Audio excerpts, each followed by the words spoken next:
I walk a straight line, shackled and chained. Oh, gruesome Gertie is calling my name. There is no mercy in this penitentiary. Just ask the Hillstring Gang or Angola 3. I'm here for life, I'm here to die. Inside these walls, inside the wire. And when the wolf cries, I know it's over. Oh, bloody Angola. Oh, bloody Angola.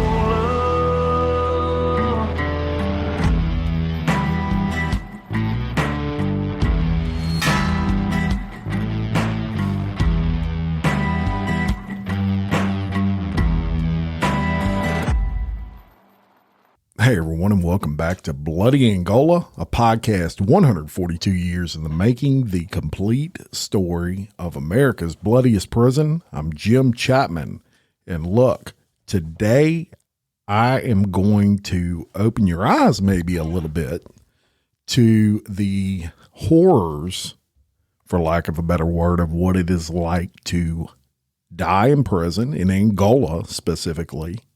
Be buried there, what happens to you, and what happened back in the past before Bloody Angola was Bloody Angola and it was still a slave plantation just starting to grow, I guess you could say, its prison roots. So that's what we're going to talk about today. And what got me thinking about this was an article that I read from Wilbert Rideau. And of course, I've talked about him in the past, did a full episode on Wilbert Rideau, certainly the best author and writer to ever come out of Angola, but one of the best authors of all time, in my opinion, whether he was in prison or not. So I'm going to read you that article that he wrote, and it's going to give you an idea of what this is like in a way that only Wilbert Rideau could paint it. And it reads, "It was a nice spring morning with a soft breeze rustling the leaves of the tall trees, but its beauty was lost upon a handful of inmates who had just finished digging a deep rectangular hole that would be the final resting place of James Cripps, number 76069. Laying their shovels aside, the grave diggers inspected their work. They had done a good job. The hole was deep and the sides were smooth and even. Tired and dirty, they loitered around the grave, chatting as they waited for the scheduled funeral to take place. It wasn't what they wanted to be doing, but it was better than working in the field. A few prison officials arrived soon, followed by the warden. Then a yellow school bus pulled up on the side of the road directly across from the burial site. Some 24 inmates, all trustees, filed out of the bus. Slowly, they began to wander through the cemetery, exploring it with a wide-eyed fascination and calling out to each other in odd voices as they recognized familiar names of former inmates on some of the tombstones. Point Lookout was a place they had all heard about throughout their imprisonment, but one that most were seeing for the first time. In a significant departure from the typical prison funeral, normally attended by only a chaplain, the undertaker, and one or two officials, and the gravediggers, the warden had granted the request of the prisoners, all friends of Cripps, to attend that funeral. Murmuring voices signaled the arrival of a black hearse, which pulled up alongside the road in front of a grave and stopped. The driver conferred briefly with Warden Ross Maggio and Chaplain Gary Pitton. Maggio turned to the waiting inmates. "Give me 6 of y'all to serve as pallbearers." 6 inmates moved forward, took hold of the coffin as it was slid out, and slowly walked the short distance to the grave. The chaplain led the procession, with the warden bringing up the rear. 2 inmates carried floral wreaths purchased by the inmate organizations. The typical prison funeral had no wreaths, but Cripps had been popular. He was well liked by the inmates. The coffin was placed on the wood planks above the grave, and the pallbearers stood on each side in a strict formation. It was a cheap beige coffin, made of some synthetic material that looked almost like wood. Someone had written "head" across one end of it with a mark-a-lot so people would know the difference. Penton stepped to the head, bowed his head, and began the service by announcing to the gathering that Cripps' mother was an aging and seriously ill lady who wanted them to know that her son was not being buried in the prison cemetery because he was unloved, but because she was financially unable to bring him home and have him buried near her. She would have liked to have attended the funeral service, Penton told the gathering, but was too poor and ill to make the trip. She requested that the 33rd Psalm be read over her son. Maurice "Pop" Bickham stepped beside the chaplain at the head of the grave. He was normally a spry man who moved about pretty well despite his 67 years of age. Bickham moved with a slowness that mirrored his depression. He had been a prisoner for the past 26 years and had been a close friend of Cripps. He first met Cripps on death row, where they had spent many years awaiting the execution that never came. When the U.S. Supreme Court spared the nation's condemned prisoners with its 1972 ruling that the death penalty as administered violated the Eighth Amendment, they joined the prisoners' regular populations to serve life sentences. "The Lord is my shepherd, I shall not want. He maketh me lie down." Bickham faltered as he read the passage from the Bible. The words soon blurred from tears that filled his eyes. He continued to recite from memory, fighting the anguish that stirred in his gut. He and Cripps had struggled for many years for a freedom that neither had realized. They had been through a lot of good and bad experiences, had slept only a few beds away from each other, and now he had to read the psalm over his friend. It unleashed his own fears of death and dying in prison. "Though I walk through the valley of the shadow of death, I will fear no evil." With the psalm read, the chaplain asked another prisoner to lend a song to the occasion. Warren Lewis stepped forward and began, "Here I stand before your throne." His strong voice filled the hushed stillness of the cemetery. "I stand at your throne. O God, plead my case, O Lord." Following Lewis's solo, the other inmates were invited to step forth and say whatever they wished about the man they had known. Cripps was born and reared in rural Michigan and was an only child. While living in New Orleans, he and a traveling companion murdered a man, and in 1968 he found himself under a death sentence. After his death sentence was set aside, he was resentenced to life imprisonment in 1973. He adjusted well to prison life, despite its then violent nature, and according to prison officials, he was never a disciplinary problem. Like so many lifers, Cripps tenaciously clung to the dream that he would one day regain his freedom, but since he was poor and essentially alone in the world, it was a lonely struggle. With his mother living so far away, he rarely received visitors, except for a male religious advisor who occasionally came by to see him. For a long time, he worked in the prison's print shop. A tireless worker who rarely complained, he was always cooperative and willing to do whatever he could to help others. A sports enthusiast, he rode the animals in the annual prison rodeo for several years. He also played softball and football, once even playing on an otherwise all-black softball team and earning the moniker the White Shadow. Several months before his death, Cripps was transferred to the main prison's maintenance crew, but something was physically wrong with him. He didn't know what it was. He started losing weight rapidly and was finally admitted to the prison's infirmary. Over the next month, he was admitted several times to the hospital in Baton Rouge and New Orleans, and he died in New Orleans Charity Hospital of heart disease. He was 37. At the end of the service, the pallbearers lowered Cripps into the ground. The men picked up small clods of dirt and threw them atop the coffin in a farewell gesture. As mourners departed, the gravediggers immediately began shoveling dirt into the hole. The dry, hollow sound of the dirt hitting the cheap coffin unnerved Pop Bickham. and he looked back as he climbed onto the bus. Point Lookout is the prison's burial ground, its cemetery. Located a short distance from the prison's employee residential area, the cemetery is nestled among a forest of pine trees. A paved road runs in front of it, across from which is a dilapidated horse farm for employees. A deep gully runs behind it, separating it from a thick wooded area where some of the employees' hunting dogs are penned.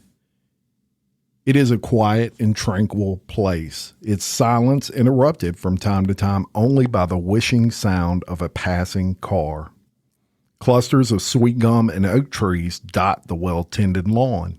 The graves are laid out in scattered clusters. Toward the front, 7 rows of 296 white concrete tombstones stretch out across the entire width of the cemetery. On a few of the stones, names and numbers appear, but most only carry numbers. In the past few years, the prison administration has tried to bury the dead in a uniform manner and has attached little white metal tags with the deceased name and number to those headstones. Point Lookout is not a typical cemetery. No one goes there except to clean the grounds or to bury another prisoner. There are no visitors. Prisoners are not permitted to go. Employees generally have no reason to visit, and since those buried there are dispossessed and unclaimed, there are no friends or relatives to come and lay out flowers. Even if there were, Bickham points out, they would have to make special arrangements to enter the prison and visit that grave. If they're poor and they lack transportation, the prison is too remote for regular visits. There's no way in the world that someone can catch a ride with somebody all the way to Angola, be dropped off at the cemetery, and then catch a ride all the way back to where they came from, Pop Bickham told the Angolite. People can do that at cemeteries in the free world, but not way up here. You'd have to find someone coming to Angola in the first place just to catch a ride. And Bickham knows about such matters. He spent over 2 years working as an attendant at the cemetery. As long as I worked there, he said, not one person visited anybody in that cemetery. Bickham is right about the world forgetting about those buried there. Except for the recent burials, prison officials can tell little to any inquirer about the dead at Point Lookout. In fact, while there were 296 tombstones, Assistant Warden Peggy Gresham pointed out that it seemed inconceivable that, given the number of deaths which have occurred over the years here at Angola, there are not more people buried at Point Lookout.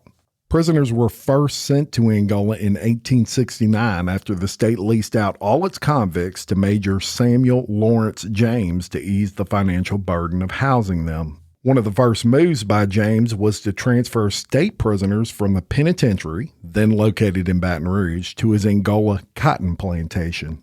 James had huge ambitions about how best to utilize inmate labor to make money.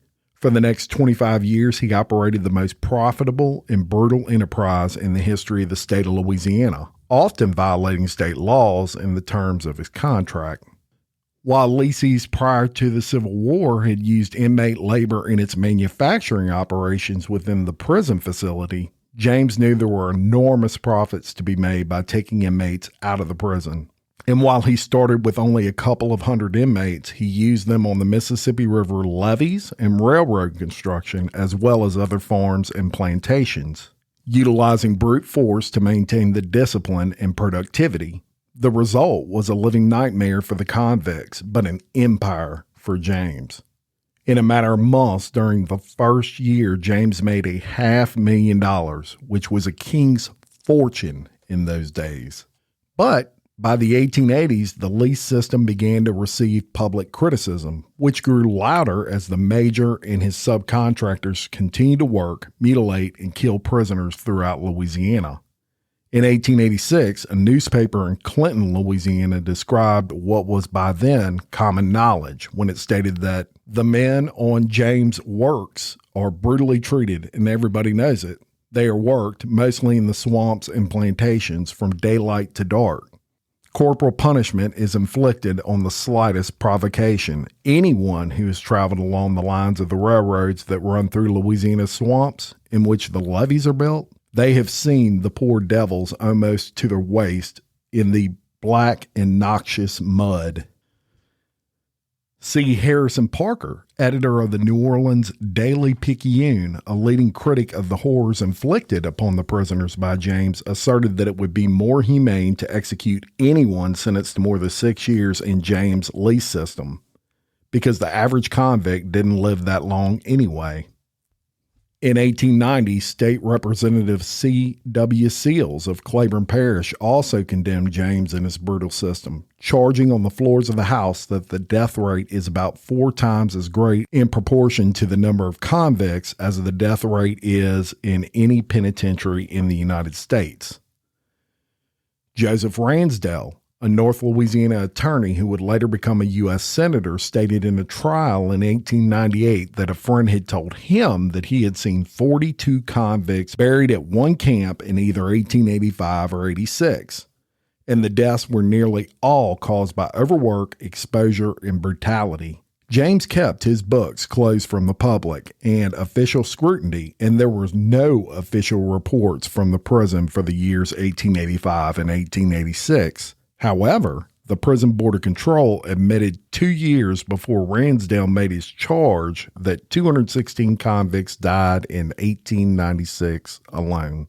And until the lease system ended in 1901, the death rate averaged about 10%, with a total of about 800 deaths during the system's last 7 years. On the basis of his research, Mark Carleton of the Louisiana State University estimated that as many as 3,000 men, women, and children convicts, most of them black, died during the infamous 30-year period between 1870 and 1901. During the last full year of the lease system, 1900, there were a total of 989 prisoners in the state's leased penal system, 149 whites and 840 blacks. The lot of those still alive at the end of the year improved considerably with the resumption of state control. The more brutal methods employed under James' rule were abandoned and the mortality rate dropped dramatically. Henry Fuqua, chief administrative officer of the penal system, reported to the legislature in 1918 that the death rate for convicts had dropped to 35.3 per year between 1901 and 1917.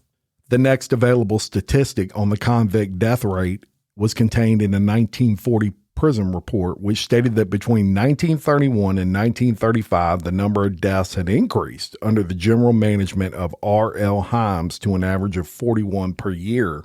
In his history of the Louisiana penal system, Carleton states that prison officials, squeezed between a depression and their own venality, may well have resorted more often to brutality in order to make the penal system self-supporting. On May 11, 1941, the Times-Picayune reported that a study of prison records revealed that 1,547 inmates were flogged, with 23,889 recorded blows of the double lash, which were inflicted on prisoners in 1933 alone. Thousands have died in the Louisiana penal system. The question is, where have they been buried? Information on this is even more scarce than information about what happened to the prisoners over the years. The problem is the prison system, until recent times, operated in violation of state laws, with a criminality and violence that matched and often exceeded that of prisoners in its custody.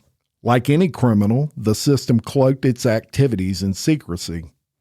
Since Major James kept his books and operations closed from the public and official scrutiny during his murderous reign, there is no way of knowing who died, how, when, or where between 1868 and 1900.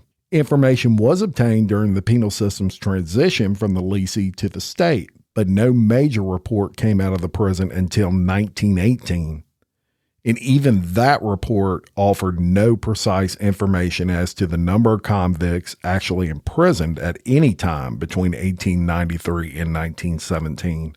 It produced only muddled averages for prison population, death, admissions, discharge, and so on, some of which don't jive with reports from other sources. No more official reports were issued about the prison's activities until 1932. As far as records and public information went, Angola ceased to exist during the 1920s. For the most part, what happened during that period is and will remain unknown. And aside from the brief report issued in 1932, Angola was once again removed from public scrutiny until 1940, when an anti-Huey Long administration assumed the governorship. It's a dark stain on the state's history that no one probably will ever know what happened to those locked up in the penal system throughout those secret years. Prisoners could die and be buried, and except for a few notable points on them, boom. And except for a few notable points in time, their fate was of little if any significance to the public or to state officials. Penal authorities could easily keep their activities, even murder, secret, given the public's apathy. Unfortunately, the public's concern for inmates' welfare and its enthusiasm for their rehabilitation have always been inversely proportional to the number of black convicts perceived to be within the system. Prior to the Civil War, when the convict population was primarily white, the state and even the lessees chose manufacturing as a means of utilizing inmate labor. When the inmate population became predominantly black following the Civil War, the public soon confused the crime problem with the Negro, quote-unquote, problem, a perception that still lingers today. The further one moves back in time, the less likely it is that a prisoner's body was claimed by his family and given a private and decent burial. While prison officials today can pick up a telephone and immediately contact the next of kin in the event of a prisoner's death, communication wasn't always that simple. It was a long time before telephones or automobiles became meaningful realities for the lower social class, the class from which the bulk of state prisoners have always come from, and the ones least able to afford the expense of transporting and burying a body. Given the reality, the frequency in which inmates' bodies remained unclaimed, and the prison had to dispose of them must have been much greater, if not routine, prior to the 1900s. It's reasonably safe to assume that the prisoners who died between 1835, when the penitentiary was located in Baton Rouge, and the Civil War were buried in the Paupers Cemetery in that city. During that era of crude communication and transportation, it's highly unlikely that the body of a prisoner without family in Baton Rouge would have been kept somehow until the family received a mailed death notice and could come pick up the body. With the same technological and economic realities governing the lives of people from 1868 to 1901, a time when prisoners died like flies under the rule of the leasee, it must be assumed that prisoners were buried wherever they died. And that could have been anywhere, since Major James worked his inmates all over the state.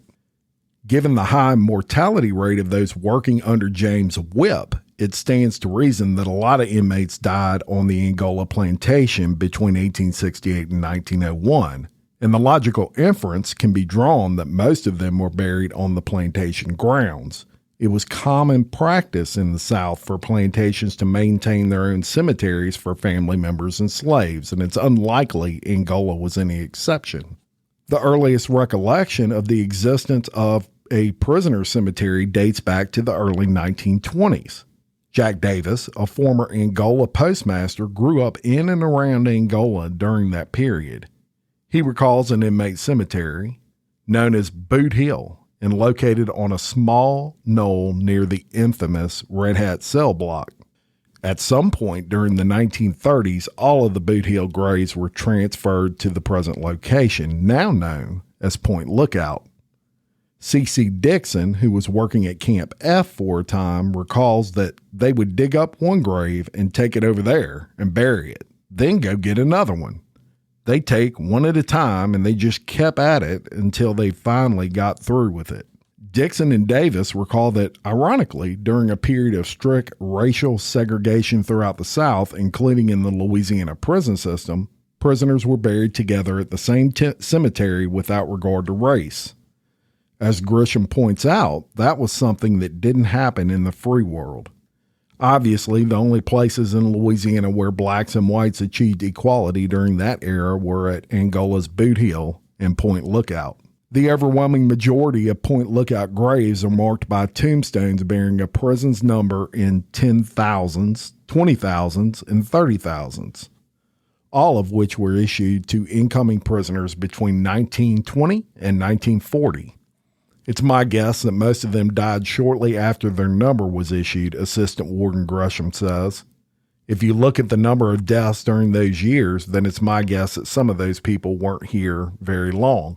It's also worth noting that prisoners generally served out sentences during those years. A 1980 Angolite study of records from that era revealed that even murderers serving life sentences generally got out of prison in less than 8 years.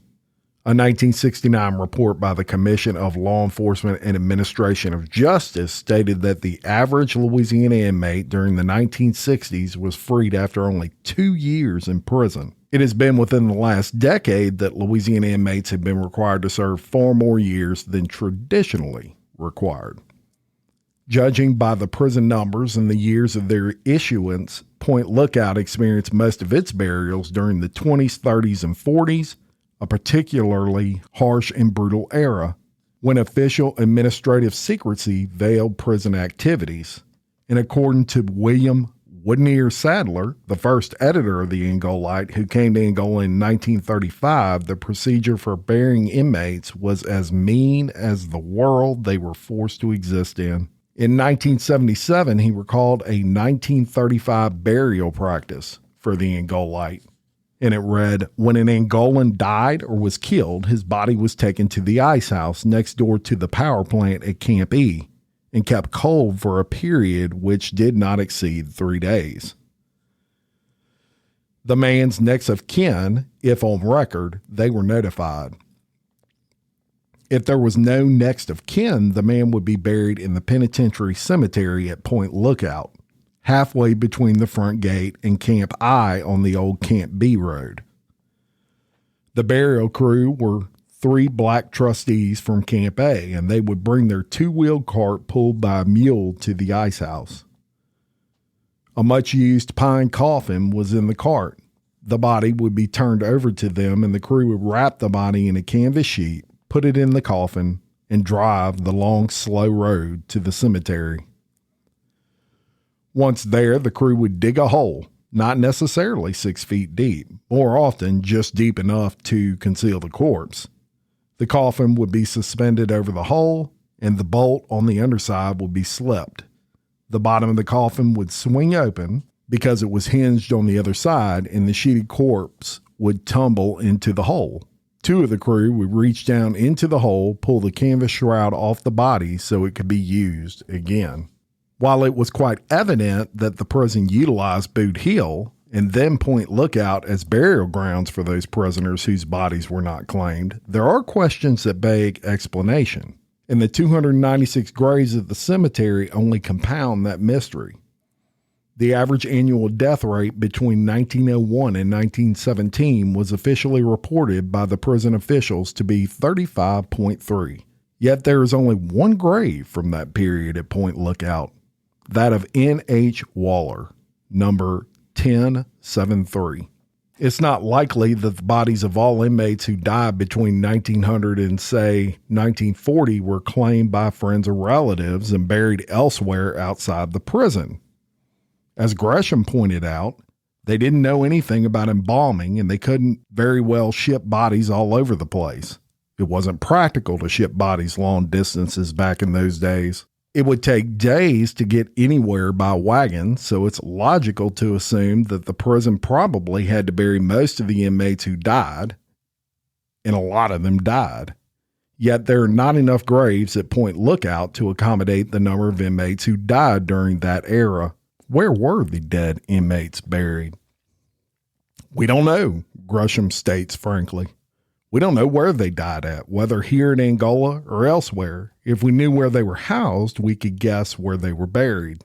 The most reliable indication of who died, where and how, and the possible site of their burial lies in the manner in which the prison authorities distributed convicts through its work assignment system. The classification system employed by penal authorities was simple and determined along racial lines. Levy work in that pre-Bloody bulldozer era, was deadly, and according to historian Mark Carleton, was where most of the recorded deaths between 1890 and 1900 occurred. After 1901, the prison assigned only black inmates to work on the levees. The second and most onerous brutal work assignment was on the sugarcane plantations, and these assignments were also primarily given to black inmates. Therefore, over 2/3 of the prisoners, primarily black, were not even at Angola. Given the brutal nature of their work assignments, most of the deaths among prisoners in the early 1900s probably occurred at levee camps or sugar plantations. There may be more truth than fiction to the tales that the state's massive levee systems were built atop inmate workers. Those inmates certainly were not shipped back to Angola for burial at Point Lookout. Imprisonment and penal operations in Louisiana are no longer crude, primitive affairs that they used to be. Federal courts' recognition of prisoners' rights and enlightened and sophisticated penal management have put an end to the harsh and brutal practices of the past. Medical care, which was once almost non-existent for prisoners, now exists. Inmate violence, which used to tear at the very fabric of the prison world, has long ceased to be a major factor in the inmate mortality rate. Men now die of old age or illness. Today's circumstances being what they are, more of our prisoners are dying of natural causes, Gresham said, and are more likely to die in a hospital away from Angola than in Angola. The prospect of dying in prison is a nightmarish fear that haunts every prisoner like a ghost. Dying anywhere isn't a pleasant thing, Warden Maggio pointed out. And those dying here pretty much the same as people in nursing homes. While dying in prison is perhaps not the same as dying at home, we're trying to make it as comfortable as possible for them. In fact, that was a major consideration in the creation and operation of the old folks ward at the hospital, to have a more comfortable situation for the elderly prisoner with nursing care and medical attention readily available. But that knowledge offers no consolation to prisoners faced with the prospect of dying in prison. It's dying away from home, alone with strangers in the callous atmosphere of the prison, being treated and cared for more often than not by an indifferent hand.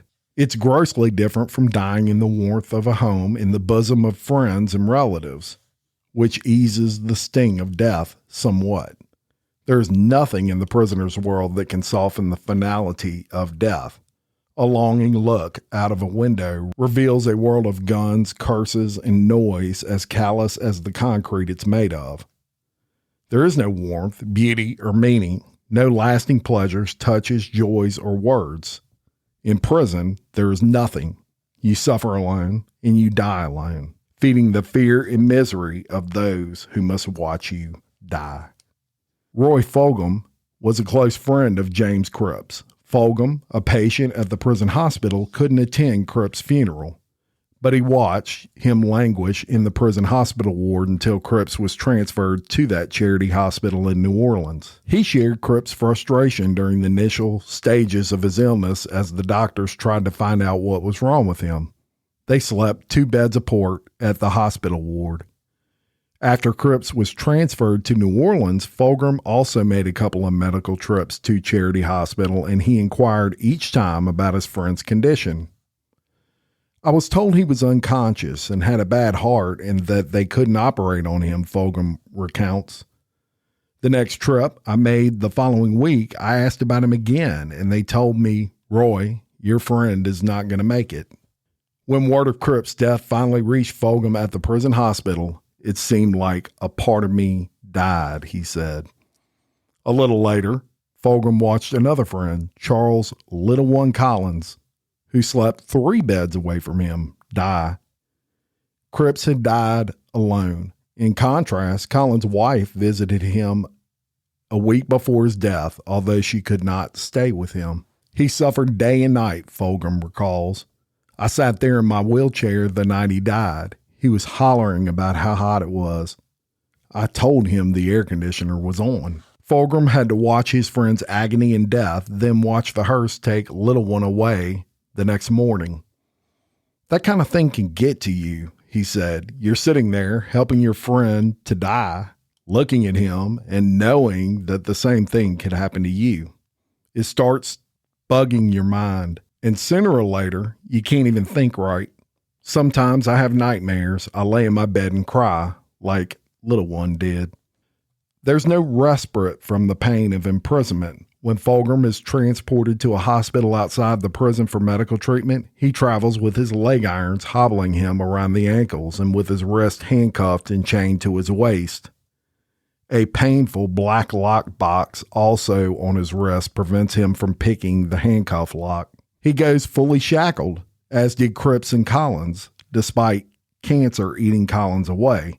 It didn't matter that Cripps and Collins were dying. They had to lie on their stretchers, weighted down by the chains that bound them and held them prisoner.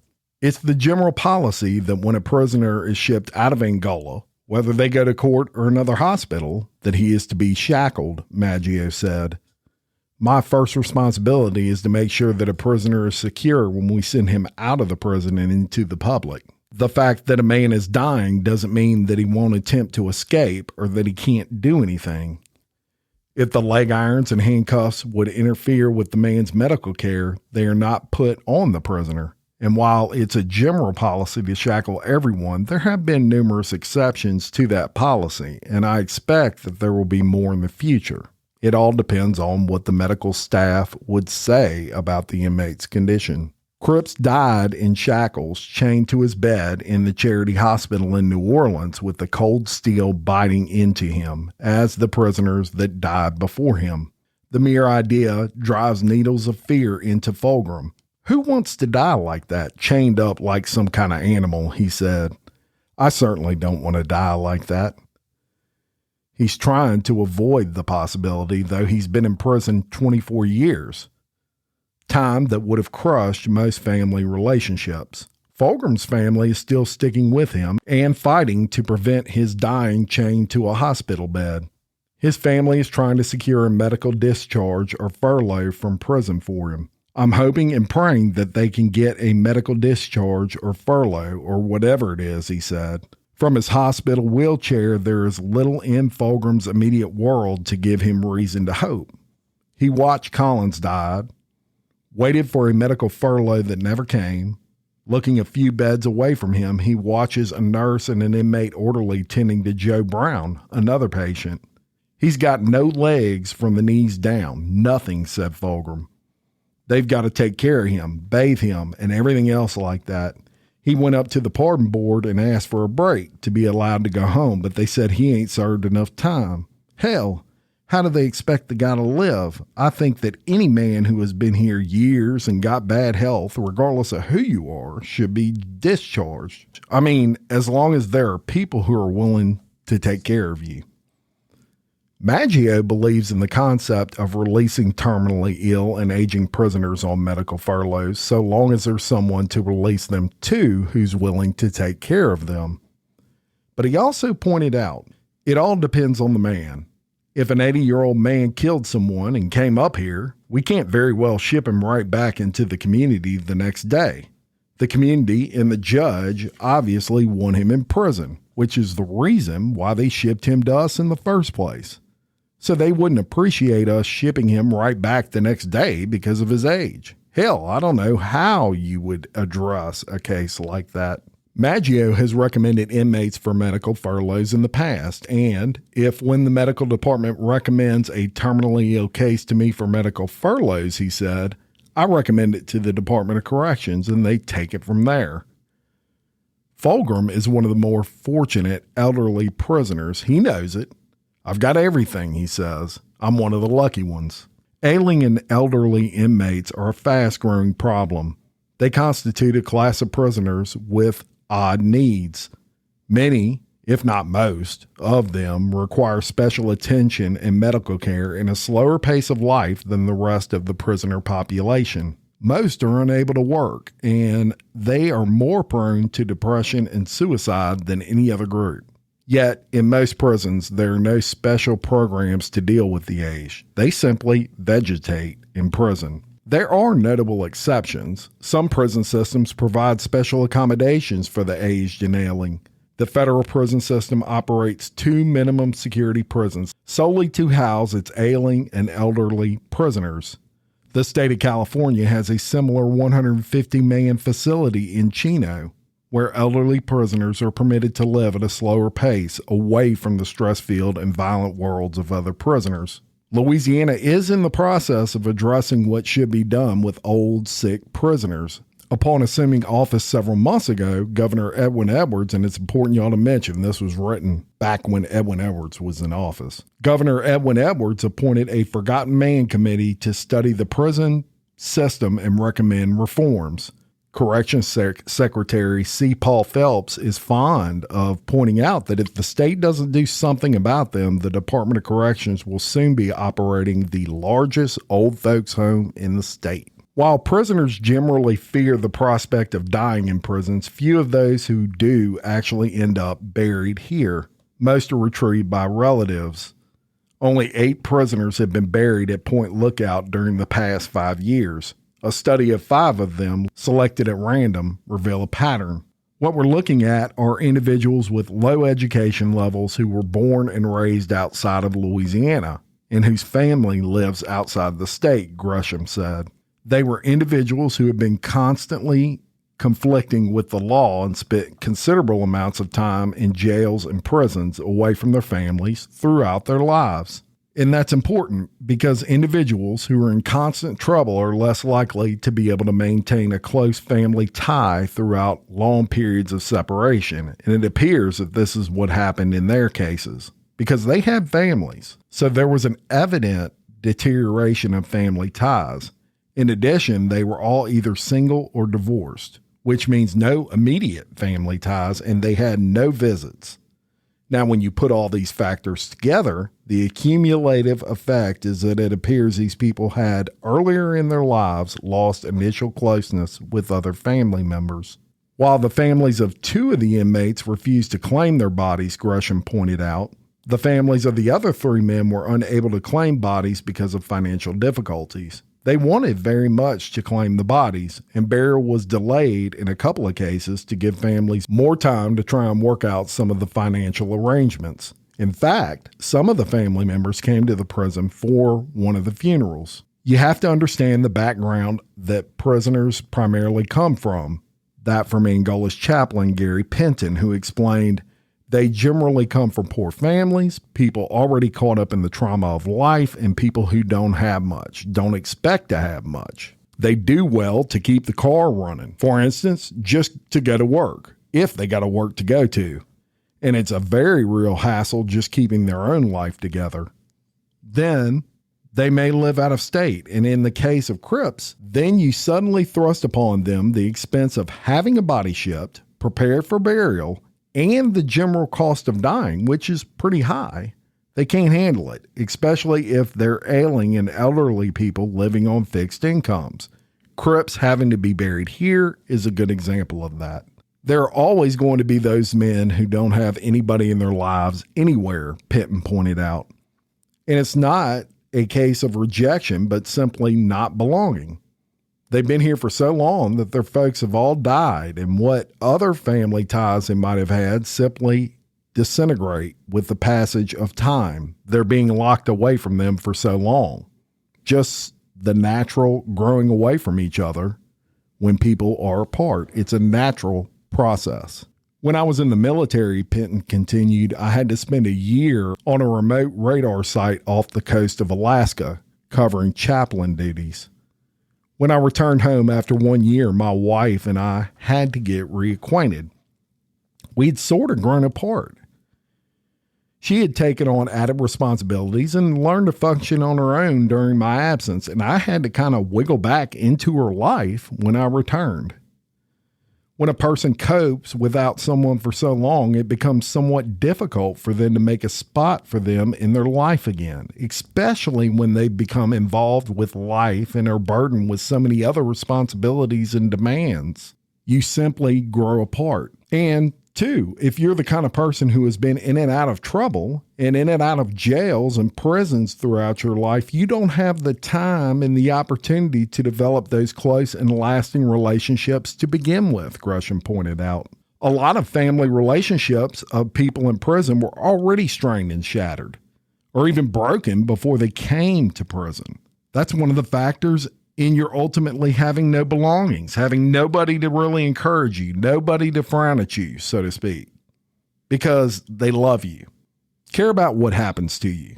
When you add the natural disintegration of relationships that go with long confinement, it just goes down the drain completely. The same thing happens in marital relationships of people in prison. It's just that the evidence of that natural disintegration in this instance is an unclaimed body. The other is divorce. The fact of death doesn't change what has already taken place. I think that it probably extenuates the dread that a man has. He already knows that there are tenuous ties. Pitton, a former Air Force chaplain, has been a chaplain in Angola for 5 years. The burial of Cripps was his first prison funeral, an experience he cites as his saddest since he's been at the prison. The fact of death is no major fear or dread or terror for me, he said. That's a natural part of life. But the death where there is nobody to love you, to mourn your passing, no tears, that's sad. Standing at the head of his grave, I found myself identifying with him and those gathered around. I can relate to the pain, the fear. A man who is as much a family man as I, a man who feels the need for human warmth and belonging. I can appreciate the value of a family relationship. He and his non-belonging represent the fear of not only the inmates, but that of every human being, of being alone in life. It's a very human fear. It's just that with the inmate, it's worse, more intense, because he doesn't have much control over his life and his being. Life in prison is much more intense. When you're excited, you're really excited. And when you're depressed, you're really depressed. And your fears are very, very real to you. Whether they're real or not, they run that much deeper. Oh, I understand their fear. And then in the postscript, it said, on the morning of May 31st, 1984, 2 weeks after being interviewed, Roy Fulgham was informed by prison officials that he had been granted a medical furlough to his family, effective June 1st. On the same day, Edmund Ruffing, a 72-year-old resident of Angola's Old Folks Ward, serving a life sentence for murder, was buried at Point Lookout. A first offender, he had no family and never received a visitor during his 17 years of confinement. Fulgham died on December 29, 1990 at the home of his sister.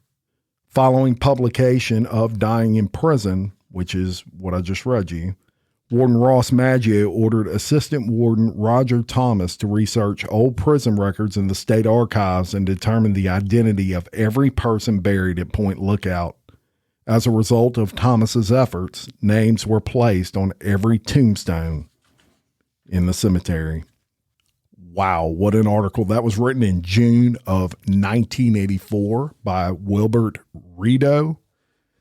And the reason that I didn't break that down for you and I just read straight from it is there is no one on God's green earth that can say it better than that, especially me. And I felt like that's what you needed to hear. That was strong. That was one hell of an article. So thank you for listening.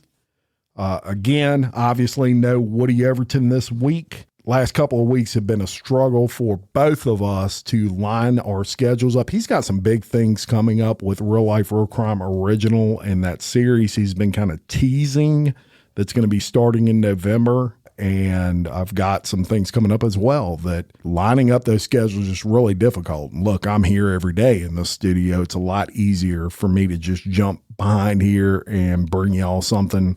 And that's what I did today. I hope you enjoyed it. Wow, what a writer Wilbert Rideau is. And that is Bloody Angola for this week. And until next time, for Woody Overton, I am Jim Chapman, your host of Bloody Angola, a podcast 142 years in the making, the complete story of America's bloodiest prison. Peace.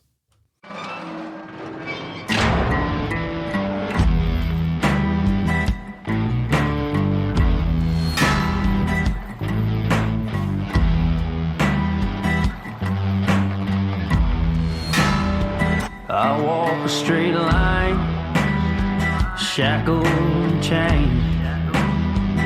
Oh, gruesome Gertie is calling my name. There is no mercy in this penitentiary.